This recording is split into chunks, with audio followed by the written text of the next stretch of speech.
Tetabuhan Rabai Pase menandai pembukaan kegiatan Pekan Kebudayaan Aceh kelima. Rabu sore, Presiden Susilo Bambang Yudhoyono meresmikan kegiatan budaya 5 tahunan Provinsi Aceh ini. Dengan menggunakan pakaian adat Aceh, SBY memuji kegigihan masyarakat Aceh dalam mempertahankan adat istiadat dan budayanya.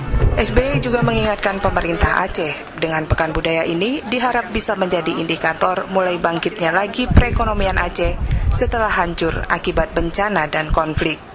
Saya mengajak pada kesempatan yang baik ini, mari terus kita lanjutkan dan tingkatkan untuk membangun Aceh dengan lebih serius, lebih intensif, dan lebih ekstensif.